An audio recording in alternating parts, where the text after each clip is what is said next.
ठीक है, तो इस चैप्टर के बारे में अभी आप लोगों को थोड़ा बहुत पढ़ाया गया था, अभी स्टार्ट किया था। तो उसमें हम बाकी चीजें समझ गए थे कि क्या होता है, कैसे होता है। इलेक्ट्रॉन मतलब एटम के स्ट्रक्चर के बारे में थोड़ा बहुत हम जान गए थे कि एटम के अंदर इलेक्ट्रॉन, प्रोटॉन और न्यूट्रॉन होते हैं। ये अलग अलग डिस्कवरी से पता लगा। तो अब हम इस एटम के अंदर थोड़ा सा डिटेल में जाने की कोशिश कर रहे हैं कि एटम का स्ट्रक्चर, जैसे चैप्टर का नाम ही है स्ट्रक्चर ऑफ एटम। तो अब हम थोड़ा सा डिटेल में जाने की कोशिश कर रहे हैं कि एटम का स्ट्रक्चर होता कैसे है। तो जैसे हमने पहले ही बताया था कि एटम को देखा नहीं जा सकता।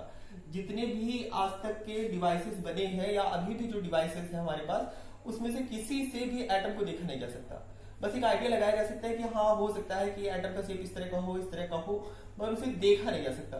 तो देख के नहीं बताया जा सकता कि एटम का स्ट्रक्चर कैसा होता है। तो कुछ एक्सपेरिमेंट के थ्रू पता लगाया गया होगा कि एटम का स्ट्रक्चर कैसे होता है।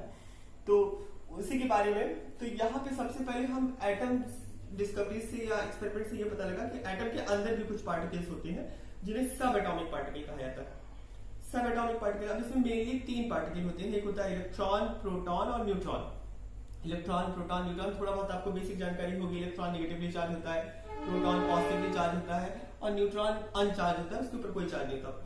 अब ये इलेक्ट्रॉन, प्रोटॉन, न्यूट्रॉन हमने सुन लिया, इसके बारे में थोड़ी बहुत जानकारी भी है, मगर इसकी डिस्कवरी कैसे हुई। जब हम जान ही रहे कि एटम इतना छोटा होता है जिसे हम देख भी नहीं सकते किसी भी तरह के माइक्रोस्कोप से, तो हमने कैसे डिस्कवरी की इलेक्ट्रॉन की, कैसे जानकारी मिली कि इलेक्ट्रॉन के पास क्या होता है, उसके ऊपर कितना चार्ज होता है, उसका वेट कितना होता है। तो ये सब एक्सपेरिमेंट से कैसे हमको पता लगा। तो सबसे पहले इलेक्ट्रॉन की डिस्कवरी के लिए discovery of electron, study of cathode ray. तो कुछ रे के बारे में या कैथोड रे की स्टडी करके हमको पता लगा कि इलेक्ट्रॉन क्या होता है या कैथोड रे ही इलेक्ट्रॉन होता है। तो इसके बारे में इस एक्सपेरिमेंट से आपको थोड़ा सा पता लग जाएगा कि कैथोड रे क्या होती है, इलेक्ट्रॉन क्या होता है। तो यहाँ पे आपका जो एक्सपेरिमेंट है, उस एक्सपेरिमेंट का फेमस नाम ये है डिस्चार्ज ट्यूब एक्सपेरिमेंट। अब जैसे इसमें लिखा हुआ है डिस्चार्ज, तो ऐसी जगह जहां पे डिस्चार्ज हो रहा हो, मतलब चार्ज अनचार्ज हो रहा हो या चार्ज निकल रहा हो, उसे डिस्चार्ज कहा जाता है। तो यहाँ डिस्चार्ज ट्यूब एक्सपेरिमेंट, या इसी का एक नाम है क्रुक्स ट्यूब। तो ये एक साइंटिस्ट थे, उन्होंने ये इस ट्यूब को बनाया था, तो उनका नाम है ये क्रुक्स ट्यूब, या दूसरा नाम है डिस्चार्ज ट्यूब। तो डिस्चार्ज ट्यूब उसकी वर्किंग के हिसाब से, क्रुक्स ट्यूब उसके डिस्कवरर के हिसाब से, जिसने डिस्कवर किया था उस ट्यूब को, तो उसे क्रुक्स ट्यूब कहा जाता है। ठीक है, तो ये ट्यूब क्या होती थी, इसका क्या वर्किंग होती थी। तो ये सिलेंड्रिकल हार्ड ग्लास ट्यूब, ये सिलेंडर की तरह की ग्लास, हार्ड ग्लास ट्यूब होती थी और 50 सेंटीमीटर लॉन्ग, 50 सेंटीमीटर बहुत बड़ी नहीं होती थी, 50 सेंटीमीटर लंबी होती थी। और उसके बाद दूसरा पॉइंट जो है इंपॉर्टेंट, इसमें लाइट गैसेस, हल्की गैसेस, जैसे आपको मालूम है कि अगर हल्की गैस, सबसे हल्की गैस जो होती है वो हाइड्रोजन होती है, उसके बाद हीलियम होती है। तो इसी तरह से जो हल्की गैसें होती हैं, लाइट गैसें होती है, उनको लिया गया था एक्सपेरिमेंट को स्टार्ट करने के लिए। तो इसमें H2 है, He है, Ne है, O2 है, N2 है। तो ये हाइड्रोजन है, हाइड्रोजन डायटॉमिक होता है, हीलियम इनर्ट गैस है, सिंगल एटॉमिक होती है, मोनोटॉमिक होती है, नियॉन मोनोटॉमिक होती है, ऑक्सीजन O2, N2। तो ये हल्की गैसों को लिया गया था। उसके बाद तीसरी चीज है low pressure, very low pressure, तो बहुत लो प्रेशर रखा गया था।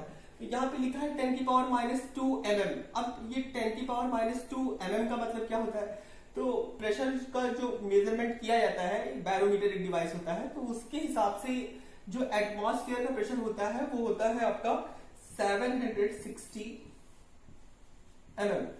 तो 760 mm जो बैरोमीटर की रीडिंग आती है, अगर 760 mm आती है तो वो एटमॉस्फेरिक प्रेशर कहलाता है। ठीक है, तो एटमॉस्फेयर हमारे ऊपर इतना प्रेशर लगाता है। तो इससे आप इसको कंपेयर कर लीजिए कि इस प्रेशर से और इस प्रेशर में कितना अंतर है, बहुत ज्यादा अंतर है, बहुत छोटा प्रेशर होता होगा। मतलब गैस के द्वारा जो प्रेशर लगाया जाता है वो बहुत कम प्रेशर होना चाहिए। ठीक है, और उसके बाद तीसरी चीज लिखिए वेरी हाई वोल्टेज और अबाउट 10,000 वोल्ट। तो जो वोल्टेज अप्लाई की जाएगी वो बहुत हाई वोल्टेज होगी। अब ऐसा क्यों किया जा रहा है कि बहुत लो प्रेशर यूज किया जा रहा है और बहुत हाई वोल्टेज यूज की जा रही है। तो कुल मिला के बात ये है कि आप लोगों ने देखा होगा कि इलेक्ट्रिसिटी, जैसे आप लोग तार देखते हैं, जो तार होते हैं या इलेक्ट्रिसिटी पास होती है ब्लैक वायर से जो कोटेड नहीं होते, तो उसका इलेक्ट्रिसिटी का डिस्चार्ज एयर में नहीं होता। Air bad conductor of electricity होती है, एयर में इलेक्ट्रिसिटी का डिस्चार्ज नहीं होता। हाँ, वाटर में होता है और मेटल्स में होता है, तो इस तरह की चीजों में होता है, मगर एयर में इलेक्ट्रिसिटी का डिस्चार्ज नहीं होता। अब एयर में इलेक्ट्रिसिटी का डिस्चार्ज पॉसिबल कराने के लिए हमको प्रेशर बहुत लो करना पड़ता है। प्रेशर लो करने का मतलब गैस की बहुत कम क्वांटिटी लेनी पड़ती है। बहुत कम क्वांटिटी लेंगे, बहुत बड़ा स्पेस लेंगे, तो ऑटोमेटिक प्रेशर कम हो जाएगा। थोड़ी सी गैस लीजिए और बहुत बड़ी जगह में लीजिए तो प्रेशर अपने आप कम हो जाएगा। अब यहाँ पे आपको इस डिवाइस में जो दिखाई पड़ रहा है कि यहाँ पे वैक्यूम पंप यूज किया गया है, तो वैक्यूम क्लीनर जानते हैं। तो वैक्यूम पंप क्या करेगा, ये जो स्पेस है जिसमें हवा भरी है उसके अंदर से गैस को बाहर निकालेगा। जैसे जैसे गैस बाहर निकलेगी वैसे वैसे प्रेशर कम होता चला जाएगा। ठीक है, अब यहाँ पे आपने प्रेशर बहुत कम कर दिया। और दूसरी चीज, आपने बहुत हाई वोल्टेज अप्लाई की है। हाई वोल्टेज अप्लाई करेंगे तो फोर्स बहुत ज्यादा लगेगा, और फोर्स लगने की वजह से यहाँ से इलेक्ट्रॉन इजेक्ट होंगे।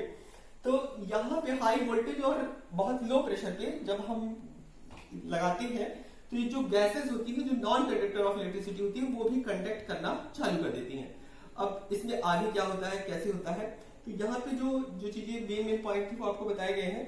अब ये किस तरह का इसका स्ट्रक्चर होता है, किस तरह का ऑपरेटस यूज किया गया था उस वक्त, जिसे डिस्चार्ज ट्यूब कहा जाता था। ठीक है, तो डिस्चार्ज ट्यूब में आपके पास दो एंड होते हैं। सबको मालूम है बैटरी में भी आपके पास दो एंड होते हैं, एक होता है कैथोड, दूसरा होता है एनोड। तो कैथोड एनोड, अब इसे याद करने के लिए Cn और Pa लिखा हुआ है, तो NCPA से आप याद कर सकते हैं। तो निगेटिव कैथोड, पॉजिटिव एनोड, इस हिसाब से। तो कैथोड निगेटिव इलेक्ट्रोड को कहा जाता है, और एनोड पॉजिटिव इलेक्ट्रोड को कहा जाता है। बाकी इसके बारे में बहुत कुछ डिटेल है, एनोड क्या होता है, कैथोड क्या होता है, पर फिलहाल निगेटिव इलेक्ट्रोड को कैथोड कहा जाता है, पॉजिटिव इलेक्ट्रोड को एनोड कहा जाता है। अब इन दोनों को लगा दिया गया, जहां भी आप तार देखते होंगे, जहां भी इलेक्ट्रिसिटी प्रोड्यूस होती होगी, तो वहां दो तारों को यूज किया जाता है। तो वही कैथोड और एनोड ही रहते हैं, या निगेटिव या पॉजिटिव होते हैं। ठीक है, तो यहाँ पे दोनों एंड पे रेस लगा दिया गया। यहाँ पे आपकी गैस है जिसका प्रेशर बहुत ज्यादा कम है। अब यहाँ पे आप बहुत हाई वोल्टेज अप्लाई करते हैं, तो हाई वोल्टेज अप्लाई करने की वजह से यहाँ पे एक पोटेंशियल डिफरेंस और यहाँ का पोटेंशियल डिफरेंस में अंतर है लगभग 10,000 वोल्ट का। अब जैसे आपको मालूम है कि एक जगह प्रेशर बहुत ज्यादा है, एक जगह प्रेशर बहुत कम है, तो ऑटोमेटिक गैस एक जगह से दूसरी जगह की तरफ जाएगी और इस प्रेशर डिफरेंस की वजह से जाएगी और बहुत तेज जाएगी। वही चीज यहाँ पे होने वाला है। तो यहाँ पे आपका पोटेंशियल बहुत ज्यादा है और यहाँ पे आपका पोटेंशियल बहुत कम है। अब यहाँ से कोई ऐसे पार्टिकल होगा जो यहाँ से यहाँ मूव करेगा, तो ये पोटेंशियल धीरे धीरे कम होने लगेगा।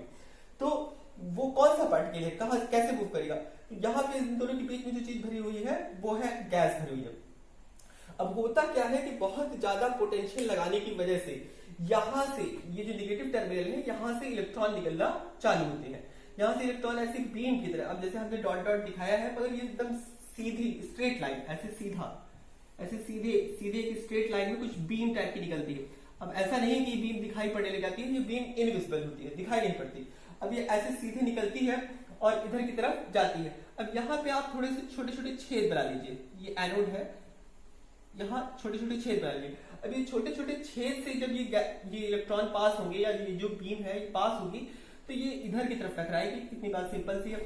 और जब इधर की तरफ टकराएगी तो यहाँ पे आप एक मटेरियल यूज करते हैं जिसे फ्लोरोसेंट या फास्फोरोसेंट मटेरियल कहता है।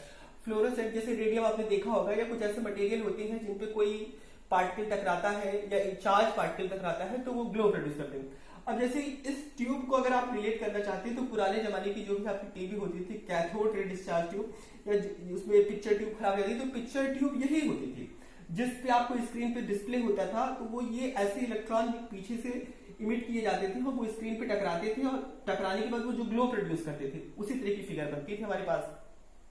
ठीक है, तो यहां से आपके ये इलेक्ट्रॉन है, अब ये जो बीम पास हो रही है, तो ये तो हमको दिख नहीं रही थी, मगर हाँ जब ये यहाँ पे टकराई तो ये हमको दिख रही। तो इससे हमको ये पता लगा कि कुछ पार्टिकल इधर से इधर की तरफ मूव किए हैं। अब वो पार्टिकल क्या है ये तो हमको धीरे धीरे पता लगेगा, मगर हाँ यहाँ से इतना पता लग गया कि कुछ इनविजिबल रे यहाँ से यहाँ इमिट हुई है। और ये फ्लोरोसेंट या फास्फोरेसेंट मटेरियल ऐसे होते हैं जिनके ऊपर कोई चार्ज पार्टिकल अगर टकराता है तो वो ग्लो प्रोड्यूस करते हैं। तो इसी तरह के मटेरियल को फ्लोरोसेंट या फास्फोरेसेंट मटेरियल कहा जाता है। फिलहाल यहाँ पे जिंक सल्फाइड यूज किया गया है, ये आपकी बुक में भी लिखा है। और ये कैथोड रे डिस्चार्ज ट्यूब या पिक्चर ट्यूब का भी एग्जांपल आपके एनसीईआरटी बुक में दिया गया है कि ये पिक्चर ट्यूब की तरह होती है। अब यहाँ से इतना पता लगा कि यहाँ से एक इनविजिबल रे इधर से इधर मूव करती है जब हमारा इस तरह की कंडीशन होती है। और यही जो इनविजिबल रे होती है इसी को कैथोड रे, क्योंकि ये प्रोड्यूस कहां से हो रही है, कैथोड से प्रोड्यूस हो रही है, और किधर की तरफ जा रही है, एनोड की तरफ जा रही है। तो जहां से प्रोड्यूस हो रही है उसका वही नाम दे दिया गया कैथोड रे। अब कैथोड रे के बारे में बाद में हमको ये जो साइंटिस्ट थे जे थॉमसन, इन्होंने स्टडी की और 1897 में इन्होंने कुछ कैथोड रे की प्रॉपर्टी बताई। तो कैथोड रे की प्रॉपर्टीज से हमको पता लगा कि सचमुच में कैथोड रे के अंदर होता क्या है, वो होता है इलेक्ट्रॉन। और बाद में हमने कैथोड रे को ही इलेक्ट्रॉन का नाम दे दिया। मतलब अगर कैथोड रे प्रोड्यूस हो रही है या कैथोड रे निकल रही है कहीं से, तो वो इलेक्ट्रॉन ही निकल रहा है, सिंपल सेंस है, मतलब इलेक्ट्रिसिटी का फ्लो हो रहा है। अब ये क्या क्या प्रॉपर्टीज थी कैथोड रे की, तो ये हम आपको एक एक प्रॉपर्टी आपको बता देते हैं। प्रॉपर्टीज कैथोड रे की आपको मालूम रहना चाहिए। अब कैथोड रे की प्रॉपर्टी मालूम होगी तभी आप इलेक्ट्रॉन तक पहुंच पाएंगे, ठीक है। तो कैथोड रे की पहली प्रॉपर्टी तो ये होती थी, जैसे आप जानते हैं कि लाइट जो होती है वो स्ट्रेट डायरेक्शन में सीधे रेखा में चलती है, उसी तरह से कैथोड रे भी जो होती थी वो एकदम स्ट्रेट लाइन, एकदम सीधे डायरेक्शन में चलती थी, ठीक है। दूसरी प्रॉपर्टी आपकी कैथोड रे की क्या होती है,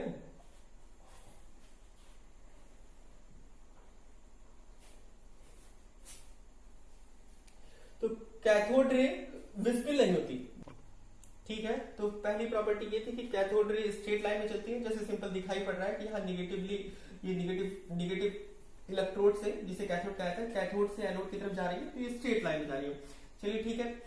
दूसरी प्रॉपर्टी कैथोड रे की ये थी कि ये इनविजिबल होती है, ये दिखाई नहीं पड़ती, आप देख नहीं सकते इनको, यहाँ पे कोई ग्लो नहीं प्रोड्यूस हो रहा होगा, यहाँ पे कोई चमक नहीं प्रोड्यूस हो रही होगी, ये दिखाई नहीं पड़ रही होगी, ये आप किसी भी तरह की माइक्रोस्कोप से भी नहीं देख सकते। तो यहाँ पे इसका होना, इसकी प्रेजेंस हमको कैसे पता लगती है कि हाँ इधर हमने जिंक सल्फाइड लगाया और यहाँ पे उस पे कुछ ना कुछ तो स्ट्राइक कर रहा होगा, अपने आप तो नहीं, कुछ ना कुछ तो स्ट्राइक कर रहा होगा जिसकी वजह से यहाँ पे ग्लो प्रोड्यूस हो रहा है। तो इससे हमको ये पता लगा, जो कैथोड रे स्ट्रेट लाइन में चलती है और ये किस तरह से दिखाई पड़ती है, तो इससे ये भी पता लगा कि कैथोड रे इनविजिबल होती है, वो दिखाई नहीं पड़ती, ठीक है। और इसके बाद जो तीसरा पॉइंट है इसके बारे में, कैथोड रे के बारे में, cathode ray produce mechanical effect. तो मान लीजिए यहाँ पे आप कोई पैडल लगा देते हैं, इस तरह का कोई व्हील लगा देते हैं, इस तरह से गोल गोल मान लीजिए, और इसे आप किसी तरह से इस तरह से रोक देते हैं, तो ये जो व्हील है ये रोटेट करने लगेगा। रोटेट करने का मतलब ये इस इलेक्ट्रोमैग्नेटिक रेडिएशन नहीं हो, ये पार्टिकल से बनी है, किसी तरह के पार्टिकल जिसके पास मास होता है, जिसके पास, जैसे इलेक्ट्रोमैग्नेटिक रेडिएशन रेडियो वेव निकल रही है, ठीक है, या सूरज की रोशनी निकल रही है, इलेक्ट्रोमैग्नेटिक रेडिएशन है, तो ये किसी भी के अंदर मैकेनिकल इफेक्ट नहीं डाल सकती। अब सूरज की रोशनी आ रही है तो वो किसी चीज को रोटेट नहीं करा सकती, जिस तरह से रेडियो वेव, जैसे हम मोबाइल से बात कर रहे हैं उसमें से जो रेडिएशन निकल रही है वो किसी पार्टिकल को रोटेट नहीं करा सकती, उसके अंदर मतलब मोशन नहीं करा सकती। मगर हाँ, ये जो रे है आपकी कैथोड रे, इसके पास मैकेनिकल इफेक्ट होता है, मतलब ये किसी चीज को रोटेट करा सकती है। और जैसे ये स्ट्रेट लाइन में चलती है, तो ये कैसे हमको पता लगा था कि स्ट्रेट लाइन में ही चलती है, तो यहाँ पे अगर कोई आप ओपेक ऑब्जेक्ट जो ट्रांसपेरेंट ना हो उसे अगर आप रख देते हैं तो उसकी शैडो बन जाती है, परछाई उसी चीज की बनेगी जो सीधे रास्ते में चलती है। अगर आपका कोई चीज डेविएट करती है अपनी पाथ से तो वो परछाई आपको उस तरह की नहीं बना पाएगी, शार्प इमेज नहीं बना पाएगी, मगर ये शार्प इमेज बनाती है। इससे ये पता लगता है कि स्ट्रेट लाइन में चलती है। दूसरा इनविजिबल होती है। तीसरा मैकेनिकल इफेक्ट, मतलब ये कोई अगर आप कोई हल्की सी चीज जैसे माइका यूज करते हैं उसे लगा देते हैं यहाँ पे तो इसे ये रोटेट करा देगी। चलिए ठीक है। इसके बाद कैथोड रे जो होती है वो हीटिंग इफेक्ट प्रोड्यूस करती है। अब यहाँ पे जो पार्टिकल यहाँ से यहाँ मूव कर रहे हैं तो इनके पास एक फॉर्म की एनर्जी है जिसे कहते हैं काइनेटिक एनर्जी। अब काइनेटिक एनर्जी, यहाँ से आपकी काइनेटिक एनर्जी है, इसके पास कुछ वेलोसिटी होगी, यहाँ से यहाँ तक जाती है, उसके बाद मान लीजिए यहाँ पे जिंक सल्फाइड की स्क्रीन पे टकराती है। तो जब ये जिंक सल्फाइड की स्क्रीन पे टकराएगी तो ये अपनी काइनेटिक एनर्जी लूज कर देगी, और काइनेटिक एनर्जी लूज करने का मतलब एनर्जी तो कहीं गायब होती नहीं, तो एक फॉर्म की एनर्जी दूसरे फॉर्म की एनर्जी में कन्वर्ट हो जाती है। तो यही जो इलेक्ट्रॉन की काइनेटिक एनर्जी है वो कन्वर्ट हो जाती है हीटिंग एनर्जी में या हीट एनर्जी में। तो ये हीटिंग इफेक्ट भी प्रोड्यूस करता है कैथोड रे। कैथोड रे आपकी इनविजिबल होते हैं, स्ट्रेट लाइन में चलते हैं, मैकेनिकल इफेक्ट होता है, मतलब किसी चीज को रोटेट करा सकते हैं, और ये हीटिंग इफेक्ट प्रोड्यूस करते हैं। अब जो इलेक्ट्रॉन क्यों इसे कहा जाता है, तो ये यहां से पता लगा कि मान लीजिए आप यहाँ पे आप एक इलेक्ट्रिक फील्ड लगा देते हैं, मान लीजिए ये आपका ये पॉजिटिव इलेक्ट्रोड है और मान लीजिए ये आपका निगेटिव इलेक्ट्रोड है, ये आपने पहले से इधर लगाया है, अलग से इसे लगा देते हैं। तो यहाँ पे ये जो रे है ये थोड़ा सा अपने पाथ को डेविएट कर देती है, ये इधर की तरफ मुड़ जाती है, इधर की तरफ थोड़ा सा डेविएशन दिखाने लग जाती है। तो इसका मतलब ये पार्टिकल, मतलब जैसे ये तो आपको मालूम है कि light charge repel each other, दो पॉजिटिव चार्ज है तो वो एक दूसरे को क्या करेंगे, रिपेल करेंगे, दो नेगेटिव चार्ज है तो एक दूसरे को रिपेल करेंगे, और दो नेगेटिव पॉजिटिव चार्ज है तो एक दूसरे को अट्रैक्ट करेंगे। तो यहाँ पे आपको दिखाई पड़ रहा है ये अट्रैक्शन हो रहा है, तो इसका मतलब इसके पास इसका जस्ट अपोजिट चार्ज होगा। तो ये हमको पता लगे ये पॉजिटिव है तो ये पक्का होगा, नेगेटिव ही है, ठीक है। और यहाँ से आपका ये नेगेटिव है तो नेगेटिव को रिपेल कर रहा है, इस वजह से भी डेविएशन होगा। जब रिपल्शन होगा तो वो दूसरी डायरेक्शन में भागेगा, जब अट्रैक्शन होगा तो वो एक दूसरे के पास पास आएगा। तो यहाँ पे ये इससे ये भी पता लगा कि ये निगेटिवली चार्ज पार्टिकल है। तो ये पहली चीज हमको अब पता लगी कि इससे पहले भी पता लग रहा था कि यहाँ से ये कोई निगेटिव चार्ज होगा तभी वो पॉजिटिव की तरफ जाएगा। तो और दूसरी चीज इससे भी हमको ये क्लियर हो गया कि ये निगेटिवली चार्ज पार्टिकल होते हैं। तो शुरुआत में भी हमको ये पता था कि निगेटिवली चार्ज पार्टिकल होती है तभी इधर की तरफ मूव करते हैं, पर इलेक्ट्रिक फील्ड लगाने से हमको ये पता लगा कि ये निगेटिवली चार्ज पार्टिकल होते हैं। एक तरह का और एक्सपेरिमेंट इससे क्लियर हो रहा है। फिर इसी में आप मैग्नेटिक फील्ड लगाइए, तो मैग्नेटिक फील्ड में भी आपको मालूम है कि मैग्नेटिक फील्ड एक तरह का फोर्स लगाता है किसी भी चार्ज कैरिंग कंडक्टर में या जहां से भी चार्ज पास होते हो, तो मैग्नेटिक फील्ड क्या करता है, एक फोर्स लगाता है। इसे Fleming left hand thumb rule कहा जाता है। तो उसके हिसाब से, तो यहाँ मैग्नेटिक फील्ड के हिसाब से देखते हैं तो इसका डिफ्लेक्शन दूसरी तरफ हो जाता है। तो उससे भी ये प्रूफ होता है कि ये निगेटिवली चार्ज पार्टिकल होते हैं। खत्म हुआ नहीं, ठीक है।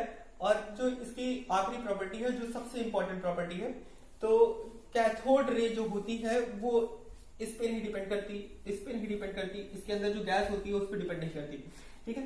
तो कैथोड रे जो होती है, मतलब ये इलेक्ट्रोड किस चीज का है, गोल्ड का है, सिल्वर का है, आयरन का है, कॉपर का है, एल्यूमिनियम का है। तो ये जो इलेक्ट्रोड बनाए गए हैं, जैसे आप लोग बैटरी में देखते होंगे उसमें इलेक्ट्रोड रहते हैं, ऊपर की तरफ एक टर्मिनल रहता है, नीचे की तरफ एक टर्मिनल रहता है। तो ये जो इलेक्ट्रोड जिससे इलेक्ट्रिसिटी का डिस्चार्ज हो रहा है वो किस मटेरियल के बने हैं उस पे कैथोड रे डिपेंड नहीं करती। चलिए ठीक है। दूसरी चीज जो है, जो इसके अंदर गैस भरी गई है, वो हाइड्रोजन भरी गई है कि हीलियम भरी गई है कि नाइट्रोजन भरी गई है, ऑक्सीजन भरी गई है, किस तरह की गैस भरी गई है उस पर डिपेंड नहीं करती। हमेशा कैथोड रे आपकी इसी तरह की प्रॉपर्टी दिखाएगी और यही सारी चीजें उस हर तरह की मटेरियल आप चाहे जो भी बदल दे, मगर उस तरह की प्रॉपर्टी जो हमने आपको 4-5 प्रॉपर्टियां बताई इसके बारे में, उस सेम प्रॉपर्टी देगी। तो इससे ये पता लगता है कि ये does not depend upon the material taken in the discharge tube and does not depend upon the type of electrode used in the discharge tube experiment, ठीक है। तो ये सब, ये जो लास्ट प्रॉपर्टी थी ये बहुत इंपॉर्टेंट थी। अब इससे हमको ये पता लग गया कि चाहे आप ऑक्सीजन लीजिए, नाइट्रोजन लीजिए, हीलियम लीजिए, क्रिप्टन लीजिए या किसी भी तरह की गैस लीजिए, दूसरा आप आयरन लीजिए, गोल्ड लीजिए, एल्यूमिनियम लीजिए, कोई भी तरह का मेटल लीजिए। अब भाई वो तो इलेक्ट्रिसिटी कंडक्ट करना चाहिए, नॉन मेटल लेंगे तो इलेक्ट्रिसिटी कंडक्ट नहीं करेगा। अब किसी तरह का आप मेटल लीजिए तो उसमें से सेम तरह की चीज निकल रही है और हर चीज में से वही चीज निकल रही है। तो इससे एक बहुत बड़ी बात आपको पता लगी कि दुनिया में अगर कोई भी चीज है, कोई भी चीज है, तो उसके अंदर क्या होता है, इलेक्ट्रॉन होता है, ठीक है। तो दुनिया में हर चीज के पास इलेक्ट्रॉन होता है और ये इलेक्ट्रॉन को ही हम कैथोड रे कहते हैं। तो आपको एक बहुत बड़ी बात आज पता लगी कि जितनी भी चीजें होती हैं, जो भी चीज होती है, उसके अंदर एक चीज जो पाई जाती है वो एटम से मिलकर बनती है और एटम के अंदर एक चीज पाई जाती है, चाहे जिस तरीके का एटम हो। कोई भी एटम ऐसा नहीं है जिसके पास इलेक्ट्रॉन ना हो, कोई भी एटम ऐसा नहीं है जिसके पास प्रोटॉन ना हो। हाँ, ऐसा एक एटम है जिसके पास न्यूट्रॉन नहीं है। जैसे हाइड्रोजन 1H1 लिखा रहे तो उससे आप ये समझ लीजिएगा 1H1, इसके पास न्यूट्रॉन नहीं है। मगर ऐसा कोई भी एटम नहीं है जिसके पास इलेक्ट्रॉन ना हो, या हर तरह के पार्टिकल में इलेक्ट्रॉन पाया जाता है। अब इतनी सारी स्टडीज किसने की थी, ये आपके जे थॉमसन या जे थॉमसन ने एक्सपेरिमेंट से इस चीजों की स्टडी की थी, ठीक है। अब ये सब तो स्टडी हो गई कि इलेक्ट्रॉन के बारे में, मतलब हमको कैथोड रे से ये पता लगा कि एक चीज होती है, इलेक्ट्रॉन होती है एक चीज। अब इलेक्ट्रॉन के ऊपर क्या चार्ज होता है, क्या मास होता है, इन सब चीजों की स्टडी अभी बाकी है। तो इसके बारे में हम आज वाले लेक्चर में आपको पढ़ाएंगे, ठीक है। तो कैथोड रे क्या होती है, कैथोड रे की क्या क्या प्रॉपर्टीज होती है, ये आपको बता दिया गया है। आपको मेरे ख्याल से कैथोड रे क्या होती है या इलेक्ट्रॉन क्या होता है ये थोड़ा बहुत समझ में आ गया होगा। अब इसके बाद जो टॉपिक इस चैप्टर में आता है, इसके बाद जो टॉपिक आता है, तो कैथोड रे हमने समझ लिया कि हाँ एक निगेटिवली चार्ज पार्टिकल, ठीक है, निगेटिव चार्ज रेडिएशन नहीं, निगेटिवली चार्ज पार्टिकल, इसी चीज को निगेटिवली चार्ज पार्टिकल को हम क्या कहते हैं, कैथोड रे। अब ये जो निगेटिवली चार्ज पार्टिकल है इसके ऊपर कितना चार्ज होता है और इसके बारे में और क्या, मतलब कितना मास होता है, ये पता लगाया था इन्होंने, जे थॉमसन ने पता लगाया था। तो चार्ज टू मास रेशियो, तो चार्ज टू मास रेशियो क्या होता है, मतलब इसे E/m से रिप्रेजेंट किया जाता है, ठीक है। तो ये चार्ज टू मास रेशियो इन्होंने कैसे पता लगाया था, जे थॉमसन के एक्सपेरिमेंट पे। जे थॉमसन ने कैसे चार्ज और मास का रेशियो पता लगाया था, तो इसे हम आपको थोड़ा सा डिटेल बता देते हैं। ये भी एक्सपेरिमेंट से पता लगाया गया था। तो चलिए देखिए, ये इस तरह की एक डिस्चार्ज ट्यूब आप ले लीजिए। अब बहुत अच्छी फिगर नहीं बना रहे हैं, इस तरह से एक डिस्चार्ज ट्यूब ले लीजिएगा। यहाँ पे आपका निगेटिव है, यहाँ पे आपका पॉजिटिव है, और यहाँ पे आप छोटे छोटे छेद बना दीजिए। ठीक है, इसे परफोरेटेड एनोड कहा जाता है। परफोरेटेड मतलब एक टर्म है, आपको मालूम होना चाहिए, परफोरेटेड एनोड। और यहाँ पे एक स्क्रीन लगा देते हैं। ठीक है, ये स्क्रीन है, ये स्क्रीन है। ठीक है, अब जिंक सल्फाइड की स्क्रीन ले लीजिए ZnS की, ताकि ये फ्लोरोसेंट या फास्फोरेसेंट मटेरियल है, तो यहाँ पे ग्लो भी प्रोड्यूस है, ताकि आपको थोड़ा सा पता लगता रहे कि क्या हो रहा है। ठीक है, अब आपने यहाँ पे ये पोटेंशियल डिफरेंस लगाया, यहाँ पे निगेटिव है तो यहाँ छोटा बनाया जाता है, फिर बड़ा, छोटा, ये बड़ा, तो ये निगेटिव इलेक्ट्रोड दिखाता है, बड़ा वाला पॉजिटिव इलेक्ट्रोड दिखाता है। इसी तरह से आप ऐसे जोड़ दीजिए। अब की बार वैक्यूम पंप हम नहीं दिखा रहे हैं। ठीक है, तो यहां से जो इनविजिबल रे प्रोड्यूस हुई, ठीक है, अब ये परफोरेटेड एनोड से पास होगी, हाँ भाई पॉजिटिव है निगेटिव है, इधर की तरफ पास होगी। अब ये जो इनविजिबल रे यहाँ से प्रोड्यूस होकर पास हो रही है, वो कहाँ पे टकराएगी, जिंक सल्फाइड की स्क्रीन पे टकराएगी, और जहां पे टकराएगी वहां पे क्या प्रोड्यूस करेगी, ग्लो प्रोड्यूस करेगी। तो वो हमको पता लग जाएगा कि हाँ ये किस पॉइंट पे टकरा रही है। अब जहां पे वो ग्लो प्रोड्यूस होगा उससे हमको पता लग जाएगा कि ये किस पॉइंट पे टकरा रही है। चलिए ठीक है, तो यहाँ पे अगर हम इसके परपेंडिकुलर, इसके जस्ट परपेंडिकुलर इलेक्ट्रिक फील्ड लगा देते हैं, जैसे मान लीजिए यहाँ पे हमने पॉजिटिव लगा दिया, यहाँ पे निगेटिव लगा दिया, तो ये सबको मालूम है कि इसका डिफ्लेक्शन क्या हो जाएगा, इधर की तरफ हो जाएगा। ठीक है, मान लेते हैं इस पॉइंट को ए। ठीक है, और अगर हम इसी के परपेंडिकुलर, अब परपेंडिकुलर 3D फिगर होगी, तो मान लीजिए इधर की तरफ हमने एक मैग्नेट लगा दिया, और इधर की तरफ एक मैग्नेट लगा दिया, इधर नॉर्थ लगा दिया, मान लेते हैं इधर साउथ की तरफ लगा दिया। अब ये इस तरह से नहीं है, इस तरह से है। ठीक है, जैसे ये ट्यूब है, अब इधर इधर तो हमने पॉजिटिव निगेटिव लगाया था, और इधर इधर हमने क्या लगा दिया, नॉर्थ साउथ लगा दिया। अब इसके जस्ट परपेंडिकुलर में ये आपकी मैग्नेटिक फील्ड है, तो ये अब की बार डिफ्लेक्ट होके इधर की तरफ स्ट्राइक करेगा। ठीक है, तो ये इलेक्ट्रिक फील्ड और मैग्नेटिक फील्ड को अगर हम एडजस्ट करते हैं, तो एक बार हम एक बैलेंसिंग सिचुएशन लेके आ जाएंगे कि इलेक्ट्रिक फील्ड भाई हमारे ऊपर डिपेंड कर रही है कि हम कितनी इलेक्ट्रिक फील्ड लगाते हैं, मैग्नेटिक फील्ड भी हमारे ऊपर डिपेंड कर रही है किस तरह का मैग्नेट लगाते हैं। तो इलेक्ट्रिक फील्ड और मैग्नेटिक फील्ड अगर हम अपने हिसाब से सेट कर लेते हैं, ठीक है, तो ये बैलेंस हो जाएगा। और इन दोनों फोर्स को अगर हम जानते हैं, तो ये हमको पता लग जाएगा कि इसके ऊपर चार्ज, मतलब चार्ज इलेक्ट्रिक फील्ड की वजह से आ रहा है, और जो मास या इसका जो है वो मैग्नेटिक फील्ड की वजह से डिटरमाइन किया जा सकता है कि वो कितना डिफ्लेक्ट हुआ है इलेक्ट्रिक फील्ड के अपोजिट डायरेक्शन में। तो ये चार्ज अपॉन मास रेशियो उन्होंने पता लगाया था, और इसकी वैल्यू होती है चार्ज अपॉन मास रेशियो की आपकी 1.76 इंटू 10⁻11 कूलाम पर किलोग्राम। ठीक है, तो ये टर्म है, इसे आपको थोड़ा सा याद रखना पड़ेगा, क्योंकि ये कांस्टेंट है और इसे याद रखना जरूरी रहता है। आपसे चार्ज अपॉन मास रेशियो कभी बार पूछा भी जा सकता है। तो इसका मतलब क्या है, इतने कुलाम, जैसे चार्ज की यूनिट क्या होती है, कुलाम होती है, और ये इतना चार्ज होता है, मतलब अगर आपके पास 1 किलोग्राम इलेक्ट्रॉन हो तो उसके ऊपर इतने कुलाम का चार्ज होगा। तो ये इनके एक्सपेरिमेंट से चार्ज अपॉन मास का रेशियो पता लगा था। फिर इसके बाद एक एक्सपेरिमेंट होता है जिसे कहते हैं मिल्कन ऑयल ड्रॉप एक्सपेरिमेंट।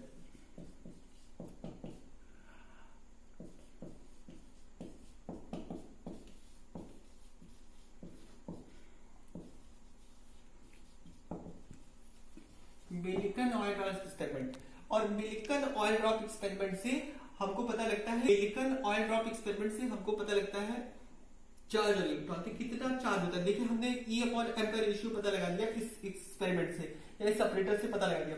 अब मिल्कन ऑयल ड्रॉप एक्सपेरिमेंट से हमको चार्ज पता लग जाएगा, और जब चार्ज हमको पता लग जाएगा तो हम यहाँ पे चार्ज की वैल्यू रख देंगे, ये आपका कांस्टेंट है। अब जैसे यहाँ पे आपके पास 2 अननोन है, एक अननोन रह जाएगा, जैसे आपको चार्ज से मिल्कन ऑयल ड्रॉप एक्सपेरिमेंट से पता लग जाएगा, यहाँ पे चार्ज की वैल्यू रख देंगे तो आपको मास भी बढ़ जाएगा। अब यहाँ पे मिल्कन ऑयल ड्रॉप एक्सपेरिमेंट क्या होता है, ये आपकी बुक में एक अलग से ग्रीन कलर की फिगर में पेस्ट बना हुआ है, और काफी इंपॉर्टेंट है कि मिल्कन ऑयल ड्रॉप एक्सपेरिमेंट होते क्या, मतलब सचमुच में आप किसी पार्टिकल या इलेक्ट्रॉन के ऊपर कितना चार्ज होता है ये पता लगाने जा रहे हैं। तो ये मिल्कन ऑयल ड्रॉप एक्सपेरिमेंट से पता लगता है, तो इसको हम आगे की क्लास में आपसे डिस्कस करेंगे। फिलहाल आज हमने आपको क्या बताया कि एटम के अंदर कुछ सब एटॉमिक पार्टिकल पाए जाते हैं, जैसे इलेक्ट्रॉन, प्रोटॉन, न्यूट्रॉन, और उसमें जो सबसे पहले स्टडी की गई थी वो इलेक्ट्रॉन की स्टडी की गई थी, जिसे जे थॉमसन ने किया था। जैकब जॉन थॉमसन इनका पूरा नाम था, और इनकी स्टडी 1850 से चालू हो गई थी थ्रू डिस्चार्ज ट्यूब, और 1897 में इन्होंने ये E/M का रेशियो और कैथोड रे की सारी प्रॉपर्टी पता लगाई थी। कैथोड रे की क्या क्या प्रॉपर्टी होती है एक बार हम जल्दी जल्दी से बता देते हैं। ये स्ट्रेट लाइन में चलती है। डिस्चार्ज ग्रुप के बारे में तो आपको मालूम है कि डिस्चार्ज ग्रुप क्या होता है, ठीक है। इसके अंदर एक गैस भरी रहती है, यहाँ पे एक पॉजिटिव नेगेटिव इलेक्ट्रोड, यहाँ पॉजिटिव इलेक्ट्रोड, यहाँ पे आप बहुत लो प्रेशर यूज करते हैं और यहाँ पे आप बहुत हाई पोटेंशियल यूज करते हैं, मतलब बहुत हाई पोटेंशियल डिफरेंस यूज करते हैं।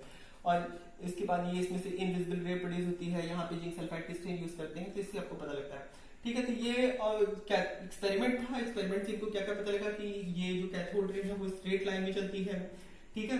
दूसरा ये चार्ज पार्टिकल होते हैं, क्योंकि इलेक्ट्रिक फील्ड में डिफ्लेक्ट हो रहे हैं, मैग्नेटिक फील्ड में भी डिफ्लेक्ट हो रहे हैं, तो ये चार्ज पार्टिकल होते हैं, स्ट्रेट लाइन में चलते हैं। इनके पास हीटिंग इफेक्ट होता है, मैकेनिकल इफेक्ट होता है, और ये यूनिवर्सल पार्टिकल होते हैं, मतलब हर तरह की गैस में पाए जाते हैं या हर तरह के मटेरियल में पाए जाते हैं। बाकी अब इसके बाद जो बचता है आपका मिल्टन ऑयल ड्रॉप एक्सपेरिमेंट। अब ये हमको बताता है कि इलेक्ट्रॉन के ऊपर चार्ज कितना होता है। जैसे कि आप जानते हैं 1.60 × 10⁻⁹ कूलम ये चार्ज होता है इलेक्ट्रॉन के ऊपर। तो ये कैसे पता लगा और कौन सा एक्सपेरिमेंट किया गया था, तो वो इसके बाद आगे बढ़ाया जाएगा आपको। और अगर आपको कोई क्वेश्चन हो तो कमेंट सेक्शन में आप लिख सकते हैं, और मतलब आपको किसी भी तरह की प्रॉब्लम आ रही हो, कुछ ना समझ में आ रहा हो या कोई टॉपिक आपको हम नहीं क्लियर किए हैं अभी, तो आप कमेंट सेक्शन में लिख दीजिएगा, हम उस टॉपिक को अगले लेक्चर में कवर कर लेंगे, ठीक है। Till then good bye.